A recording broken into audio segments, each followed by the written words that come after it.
হরিনাম কৃষ্ণ নাম গাইতে গাইতে মহাজন এক পাশে দাঁড়িয়ে কি বললেন, পুলকে পুরিল তনু পীড়িতের রসে। আজ আমার গৌর হরি কৃষ্ণ কথা বলতে বলতে এমন বিভোর হয়েছে মায়েরা। আচ্ছা মায়েরা, হরিনাম শুনলে কি হয় বলুন তো? এই যে আপনারা কষ্ট করে বসে রয়েছেন, হরিনাম শুনলে কি হয়, কি দরকার?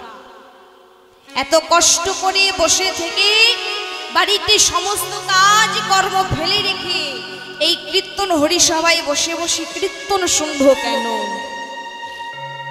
কারণ আমার মায়েদের তো বাড়িতে অনেক কাজ, কিন্তু সেইগুলো ফেলে রেখে আমরা কীর্তন হরিবাসরে ছুটে এসেছি কীর্তন আস্বাদন করব বলে। কিন্তু আমরা হরিনাম শুনবো কেন, কি দরকার? এই হরিনামটা খাই না মাখি না পরে আগে জানতে হবে হরিনাম শুনলে কি হয়। শাস্ত্রে বললেন হরিনাম শুনলে কিছু হোক বা না হোক, তুমি অমানুষ থেকে মানুষ তৈরি হতে পারো। হরি বল, হরি বল। এ আমার কথা নয়, বড় বড় ভজনিয়াদের কথা। তারা বললেন যে হরিনাম শুনলে কিছু হোক বা না হোক, তুমি অমানুষ থেকে মানুষ তৈরি হতে পারবে। তাহলে সকল ভক্তিমতী মায়েরা বাবারা, আপনারা তো প্রশ্ন করতে পারেন যে এখানে যে আমরা সবাই বসে রয়েছি, তাহলে আমরা কি সবাই অমানুষ বসে রয়েছি? না না, ছিছি, তা কেন? এবার তো আমার জিজ্ঞাসা, আচ্ছা সবে জল কি? আচ্ছা মায়েরা, সব জল জল, তাহলে সব জল কি গ্রহণযোগ্য হয়? সব জল তো জল, তাহলে সব জল কি গ্রহণযোগ্য হয়? তাহলে আমরা সবাই মানুষ না হই, আমরা সবাই যদি মানুষ হই, তাহলে সব জল তো জল হতেই পারত, তাহলে সব জল কেন গ্রহণযোগ্য নয় মায়েরা? যেমন নদীর জল, নালার জল, ডোবার জল, পুকুরের জল, খালির জল, বিলির জল, নর্দমার জল, ড্রেনের জল, সমস্ত কিছু কিন্তু জল। আপনি দুটো বোতল নিলেন, একটা বোতলে নিলেন নদীর জল আর একটা বোতলে নিলেন পুকুরের জল। সেই বোতল দুটো আপনি পাশাপাশি রেখে দিন। এক মাস পরে বোতল দুটো ঢাকনা আপনি খুলে দেখবেন কোনটায় পোকা পড়বে মায়েরা? ভালো করে মন দিয়ে শুনুন, জীব শিক্ষার কথা বলছি। বললেন যে আপনি দুটো বোতল নিলেন, একটা বোতলে নিলেন নদীর জল আর একটা বোতলে নিলেন পুকুরের জল। এখন এই বোতল দুটো আপনি পাশাপাশি রেখে এক মাস পরে সেই বোতল দুটোর ঢাকনা আপনি খুলে দেখবেন কোনটায় পোকা পড়বে? পুকুরের জলে পোকা পড়বে, আর নদীর জল যেমন ছিল তেমনই রয়ে যাবে। ঠিকই তদ্রূপ এই জগতে কিছু মানুষ রয়েছে যাদের হৃদয়ে অহংকার রূপী পোকা জমে আছে। অহংকার রূপী পোকা, তাদের সংস্পর্শে গেলে মনে হয় যে আমি কেন এই মানুষটির কাছে এলাম, না এলে বড় ভালো হতো। বিদ্যাপতি বললেন এই জগতে যে যা কিছু জানে সেই নিয়ে সে অহংকার করে। মনে করুন যিনি জ্ঞানী, তার মধ্যে জ্ঞানের অহংকার আছে। যিনি পণ্ডিত, তার মধ্যে পাণ্ডিত্যের অহংকার আছে। যিনি শাস্ত্র সম্বন্ধে জানে, তার মধ্যে কিন্তু শাস্ত্রের অহংকার আছে। তো বিদ্যাপতি মনে মনে ভাবলেন, হাইরে এই জগতে যে যা কিছু জানি সেই নিয়ে সে অহংকার করে, এমন কি কেউ নেই যে যার কাছে গেলে আমার মনের জ্বালা জোড়াই? হরি বল, হরি বল। বাবা আপনার পিপাসা পেয়েছি, আপনাকে যদি ফিল্টারে জল না দিই, টাইম কলে জল না দিই, আপনাকে যদি সমুদ্র থেকে এক গ্লাস জল এনে দিয়ে যদি বলা হয় নাও জল পান করো, সেই জল আপনি পান করলেন, তো সেই সমুদ্রের জল পান করে কি বাবা আপনার পিপাসা নিবারণ হবে? পিপাসা নিবারণ হবে না। ঠিকই তদ্রূপ এই জগতে কিছু মানুষ আছে যাদের হৃদয়ে অহংকার রূপী পোকা জমে আছে। অহংকার রূপী পোকা, সেই পোকা বাবা কিছুতেই দূর হচ্ছে না আমাদের। আমরা কলিহত জীব, সেই অহংকার হৃদয় থেকে আমাদের ভেতর থেকে যাচ্ছে না। আমরা জানি যে এই কাজটা করলে পাপ, এই কর্মটা করলে পাপ, তবু আমরা জেনে শুনে পাই এরা ভুল করছি, তাহলে আমরা হলাম জ্ঞান পাপী। হরি হরি বল, হরি বল, হরি বল। হ্যাঁ, তাহলে এই জন্য বিদ্যাপতি মনে মনে সিদ্ধান্ত নিলেন, এই জগতে যে যা কিছু জানে সেই নিজ অহংকার করে, কিন্তু এমন কি কেউ নেই যে যার কাছে গেলে আমার মনের যারা জুড়াইবে, যার কাছে গেলে আমার মনের দুটো আমি কথা খুলে বলতে পারবো।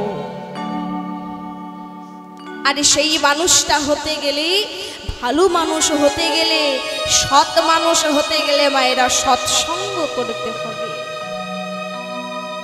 সৎসঙ্গ কোথায় হয় না, যেখানে হয় এই হরি নাম সংকীর্ত। এই জন্য বললেন তোমরা সাধুর বাজারে এসো। সাধু সঙ্গ, সাধু সঙ্গ সর্বশাস্ত্রে কয়, লবমাত্র সাধু সঙ্গের কৃষ্ণ ভক্তি হয়। হরি বল, হরি বল। শাস্ত্রে বললেন সৎ স্বর্গে স্বর্গে বাস, অসৎ স্বর্গে নরকে বাস। তুমি সৎসঙ্গ করো, ভালো সঙ্গ করো, তুমি ভালো হবে।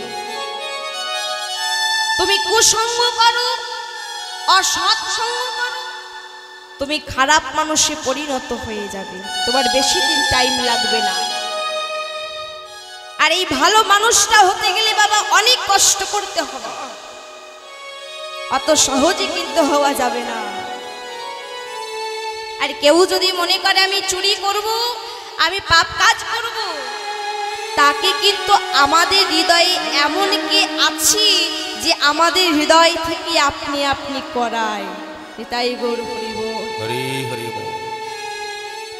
মনে ভাবি যে পাপ কাজ করব না, অন্যায় কাজ করব না, কিন্তু মায়েরা গীতায় বলছি না, ভাবি যে কিছু করব না, কিন্তু কে যেন আমাদের হৃদয় থেকে বলপূর্বক হয়ে সেই পাপ কাজ আমাদের করায়। হরি বল।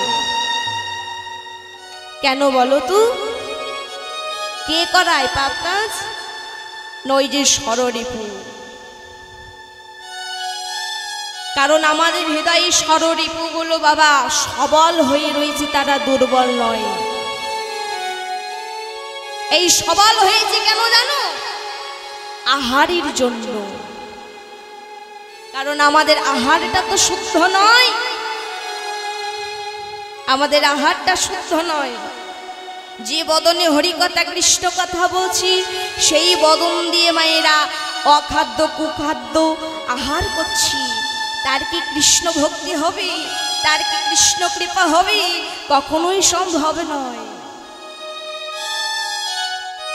এই জন্য বললেন ভালো মানুষ হতে গেলে ভালো সঙ্গ করো, কুসঙ্গ করো না, সৎসঙ্গে এসো। সৎসঙ্গ কোথায় হয় না, যেখানে হয় হরি নাম সংকীর্তন। নিতাই গৌর হরি বল, হরি হরি বল। তাহলে শাস্ত্রে বললেন হরি নাম শুনলে কিছু হোক বা না হোক, তুমি অমানুষ থেকে মানুষ তৈরি হবে। সঙ্গীর বাবা এমনই একটা গুণ আছে, তা মহাপ্রভু সেই চির অনর্পিত আর প্রেম ধন, যে ধনে যে সম্পদে কোনো যুগে কোনো কালে অর্পণ করা হয় নাই, অনার্পিত চরিঞ্চিরাত করুণায় অবতীর্ণ কলৌ সমর্পিত উন্নত উজ্জ্বল রসাংশ ভক্তি শ্রিয়ম। যে হরি নাম কৃষ্ণ নাম কোনো যুগে অর্পণ করা হয় নাই, সেই হরি নাম কৃষ্ণ নাম প্রেমের ঠাকুর গৌর হরি তিনি করুণা করে কৃপা করে এই কলিহত জীবের দ্বারে দ্বারে প্রচার করে গেলেন। হরি বল, হরি বল।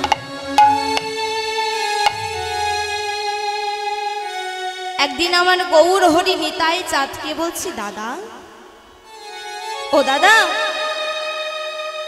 তুমি এই কলিজীবের দাঁড়িয়ে দাঁড়িয়ে হরিনাম প্রচার করো। গৌর হরির কথা শুনে নিত্যানন্দ প্রভু বলছে, হরি ভাই, আমি যে হরিনাম প্রচার করব, এই কলি হতজীবী তারা যে হরিনাম নিতে চাই না, কি করে আমি তাদের হরিনাম নেব? গৌর হরি বললেন, দাদা, ওরা যদি হরিনামে না নেই তাই বলি তো হাল ছেড়ে দিলে হবে না দাদা। যে হরিনামে নেবে তুমি তাকেও দেবে, আর যে হরিনামে নেবে না তুমি তাকেও দেবে। কিন্তু তাতেও যদি গ্রহণ না করি দাদা, দাদা গো,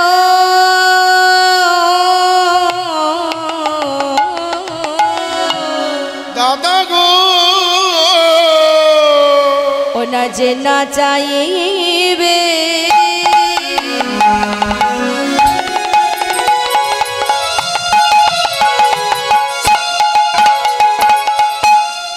এই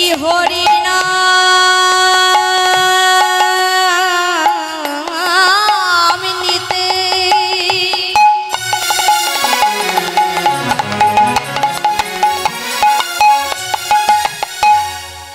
দাদা গো, তুমি আগে গিয়ে তাহার ধরিবে হাতে, দাদা যে না চাইবে, তাই গৌর হরি বল, হরি বল।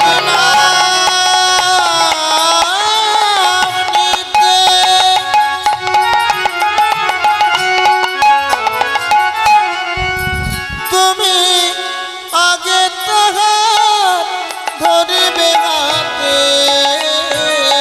তাতেও যদি গ্রহণ না করে তুমি কি করবে জানো দাদা? ওই না পাছি তাহার, ওই না চরণ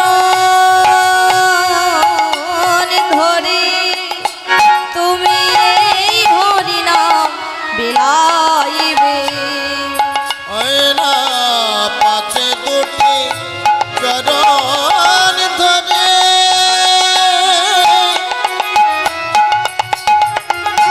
নাম বিলাইবে, তুমি পাছে তাহার চরণ ধরে হরি বল, হরি বল। তুমি এই হরি নাম বিলাইবে। যেন অভিমান করো না দাদা, যেন অভিমান করো না দাদা, তুমি হাতে ধরি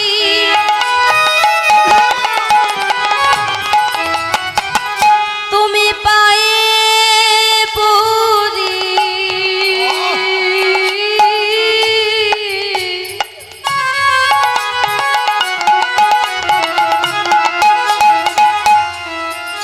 তুমি এই হরিনাম বিলাইবে।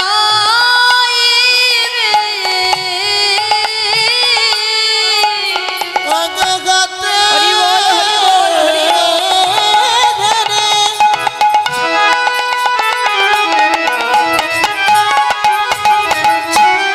পায়ে পড়ে দাদা এই হরিনাম বিলাইবে। হাতে ধরে পায়ে পড়ে, এই হরি নাম বিলাইবে, জীবের হাতে ধরে পায়ে পড়ে, এই হরি নাম বিলাইবে, জীবের হাতে ধরে পায়ে পড়ে, তুমি এই হরিনাম বিলাইবে। দাই গৌর হরি বল।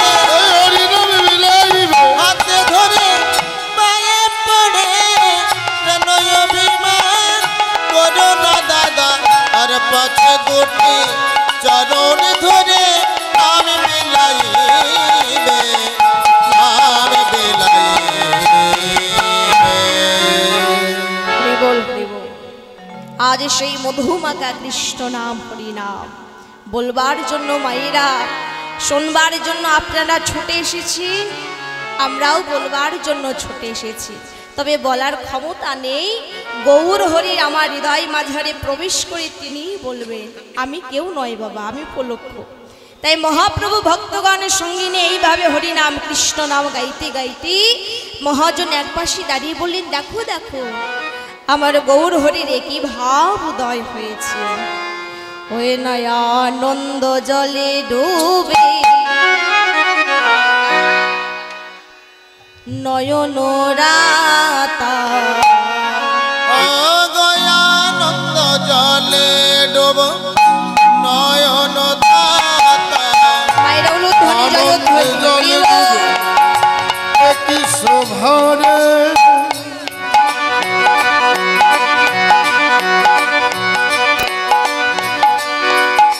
কি শোভরে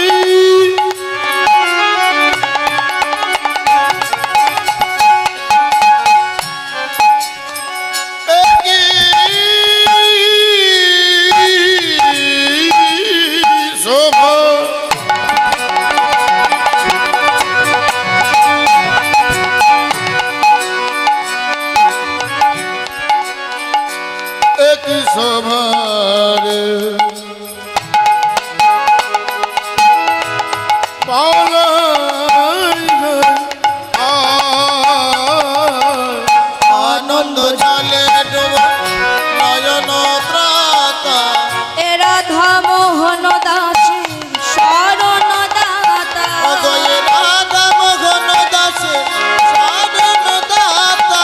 রাধা মোহন দাসে শরণ দাতা। আমি শরণ নিলাম, শরণ নিলাম, শরণ আমি শরণ নিলাম। এ রাধা মোহন দাসের শরণ নিলাম। রাধা মোহন দাসে শরণ নিলাম। রাধা মোহন সবাই হরি হরি হরি বলো, হৃদয় গুরুরে। এ রাধা মোহন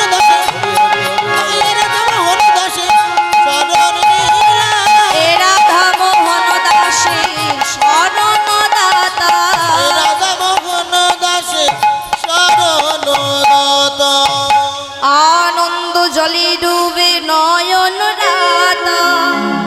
এ রাধা মোহন দাসে শরণ দাতা। ওরে শরণ দাতা রে।